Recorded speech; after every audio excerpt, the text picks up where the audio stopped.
Greetings to you, seekers of truth and architects of your own destiny. Today, we embark on a long, complex, but necessary journey. This will not be another video with superficial advice like spend less on coffee or save 10% of your salary. Such advice, though true, is merely the tip of the iceberg, a cosmetic repair to a building whose foundation has rotted. Today, we will talk about the foundation. We will talk about the metaphysics of money, the neurobiology of poverty, the sociology of success, and the invisible yet strong chains that hold 90% of the world's population in a state of constant financial anxiety. We will analyze 5 fatal errors in thinking and behavior, 5 mental traps that distinguish the psychology of poverty from the psychology of wealth. And to do this, we will need time. Get comfortable. Turn off notifications. The next few hours could permanently change your perception of reality. Let's start with a harsh truth. Statistics are relentless and cold. Studies conducted over the past 50 years in various countries, from the USA to post-Soviet states, show the same frightening pattern. If you take all the money in the world and divide it equally among all people on the planet, that is, zero out all current accounts and create absolute equality, do you know what will happen in 5 years? Approximately 5 years later, and according to some forecasts even sooner, the money will return to the very same pockets where it lay before the redistribution. The rich will become rich again, and the poor will find themselves poor again. This phenomenon, known as the Pareto principle in economics, confirms that 80% of resources always accumulate with 20% of the people. But why? Is it a conspiracy? Is it just luck or genetics? The answer lies deeper. Poverty and wealth are not the state of a bank account. A bank account is merely a side effect, a symptom, a consequence. Poverty and wealth are, first and foremost, ways of thinking, ways of processing information and making decisions. This is our brain's software. History knows thousands of examples of people who won gigantic sums in lotteries, tens, hundreds of millions of dollars. This is the so-called sudden wealth syndrome. Statistics from the U.S. National Financial Education Foundation tell us that 70% of lottery winners lose everything and go bankrupt within a few years. Moreover, many of them end up in a worse situation than before winning, with debts, broken families, and deep depression. Why? Because you can give a person the resources of the wealthy, but if they retain the mindset of the poor, the system will inevitably align with their internal settings. Money is energy that amplifies who you already are. If you don't know how to manage this energy, its excess will burn you. Today, we will not condemn poverty. Poverty is often a consequence of circumstances, environment, initial conditions that we do not choose. But to remain in poverty, having access to information and the opportunities of the modern world, that is already a choice. It is a series of mistakes we make daily, often unconsciously. Wealthy people are not superhumans. They are not smarter, kinder, or more spiritual than the poor. Often, it's the opposite. But they possess a specific set of behavioral algorithms that allow them to accumulate, preserve, and multiply resources. They do not commit the 5 mistakes we will discuss. These mistakes are deeply rooted in our culture, in our upbringing, in our school curriculum. We were taught to be good employees, but we were never taught to be architects of capital. In this video, we will conduct a deep deconstruction of these 5 mistakes. We will break them down to their atoms. We will look at them through the lens of economics, psychology, history, and even evolutionary biology. We will understand why our brain, formed in the conditions of the Paleolithic era, often works against us in a modern capitalist economy. We will explore how fear, greed, and the pursuit of comfort create the prison of poverty. And most importantly, we will analyze how to correct these mistakes. It will not be easy.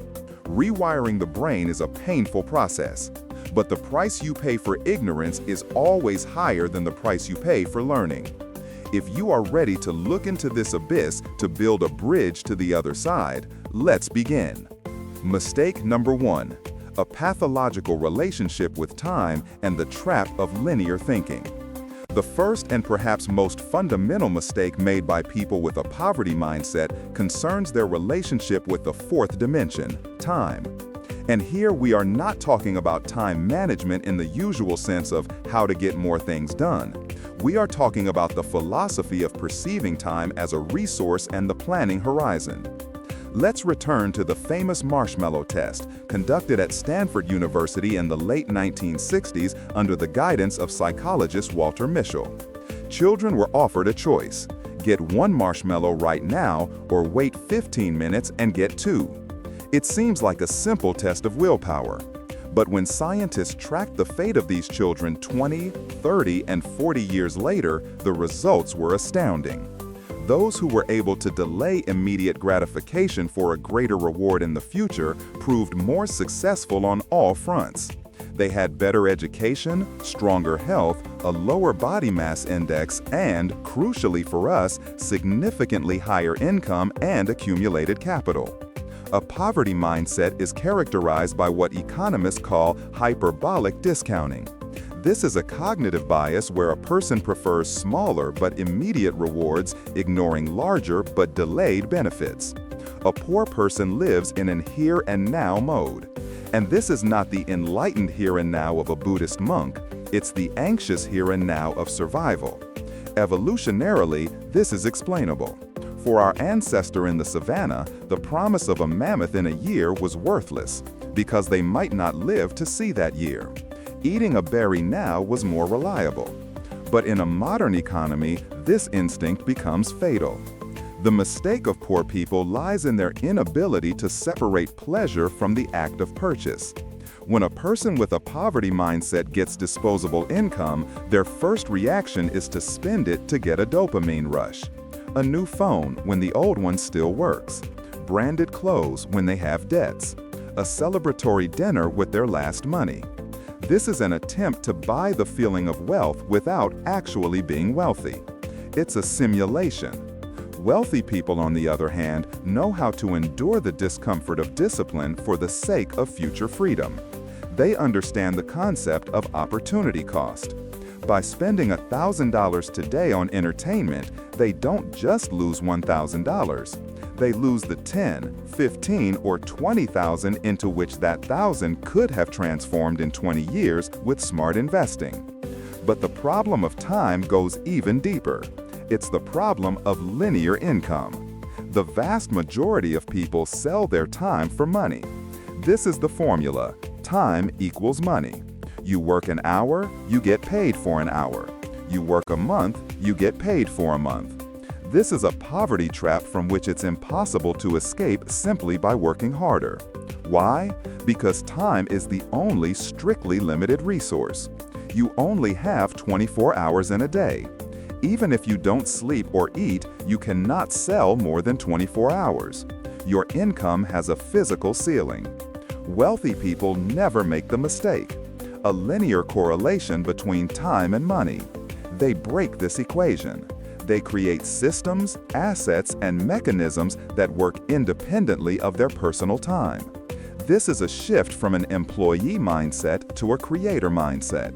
When an author writes a book, they spend hundreds of hours once, but the book sells for years, generating income while the author sleeps, travels, or works on another project. When an investor buys stocks, dividends accrue regardless of how hard they work that day. Poor people look for jobs that pay more per hour. Wealthy people look for ways to decouple income from hours. This is a fundamental paradigm shift. Imagine a farmer. A poor farmer eats all the grain he harvested because he is hungry now. The next year, he has nothing to sow, and he is forced to hire himself out as a farmhand to his neighbor. A wealthy farmer, in mindset not necessarily in initial assets, will go hungry, will undereat, but will save the best part of the grain for sowing. This grain is his capital. By planting it, he will get a harvest dozens of times greater than what was sown. This is the magic of compound interest, which Einstein called the eighth wonder of the world. Compound interest works not only in finance, it works in knowledge, relationships, health. The mistake of the poor is ignoring small steps. What will saving 100 rubles change? A person thinks and spends them. What will one page read change? He thinks and turns on the TV. But multiply that by 365 days, by 10 years. The difference becomes colossal. The wealthy understand that time is a lever. The earlier you start pressing on it, the greater the weight you can lift. Let's examine the psychological aspect of this mistake in more detail. Why is it so difficult to think long-term? The answer lies in our neurobiology, in the conflict between the limbic system, our emotional animal brain, and the prefrontal cortex, the center of logic and planning. The limbic system screams, "I want it now, I'm tired, I deserve a reward." The prefrontal cortex whispers, "If we endure, it will be better later." In people experiencing chronic stress due to lack of money, the prefrontal cortex functions worse. This is a vicious cycle of poverty. Stress from poverty leads to impulsive decisions. Impulsive decisions exacerbate poverty, which increases stress. Studies conducted at Princeton University have shown that poverty reduces a person's cognitive abilities by approximately 13 IQ points. This is comparable to the effect of a sleepless night or alcohol intoxication. When the brain is preoccupied with survival, it cannot build strategies 10 years ahead. Therefore, the mistake of poor people is not foolishness, but tunnel vision. They only see what's directly in front of them: an unpaid bill, an empty refrigerator, the desire for distraction. Wealthy people, or those who will become wealthy, consciously train their ability to broaden this tunnel. They force themselves to look beyond the horizon. How does this look in practice? Example, buying a car. A poor person thinks in terms of a monthly loan payment. Can I afford to pay $20,000 a month? If the answer is yes, he takes the car. He doesn't consider the full cost of the loan, insurance, the depreciation of the car upon leaving the dealership, depreciation, fuel and repair costs. In the end, the car becomes a liability that drains money and ties him to a disliked job because the loan has to be paid. A wealthy person thinks in terms of cost of ownership and alternative yield. If I buy this car for $2 million, I will tie up capital.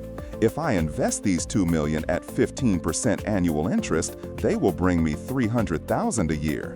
Is the comfort of this car worth $300,000 a year in lost profit? Often the answer is no, and the wealthy person buys a more modest car or even uses taxis until his assets start paying for his liabilities. And here we come to the concept of planning horizon. For poor people, the planning horizon is until Friday, until payday, at most until vacation. For the middle class, it's until the mortgage is paid off or until retirement. For wealthy people, the planning horizon often extends beyond their own lives. They think about legacy, about dynasty. This changes everything. When you plan 50 years ahead, you won't risk everything for a momentary gain. You won't take out a consumer loan for a wedding just to show off, because you understand how that debt will hinder your family's start. Mistake number 1 is living in the present at the expense of the future.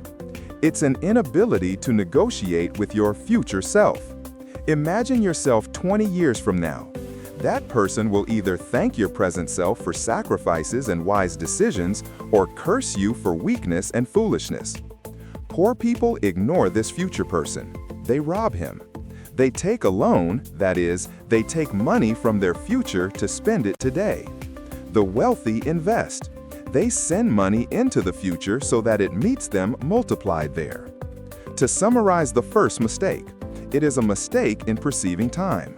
1. Misunderstanding the exponent. Underestimation of the power of small but regular actions and compound interest. 2. Linear income. Selling time for money instead of creating systems that generate income. 3. Short-term focus. Making decisions based on instant gratification, hyperbolic discounting, instead of a long-term strategy. 4. Consumer cannibalism. Consuming resources that could become seeds for future capital. Overcoming this mistake requires strict mental discipline. It requires learning to derive pleasure not from spending money, but from saving and investing it.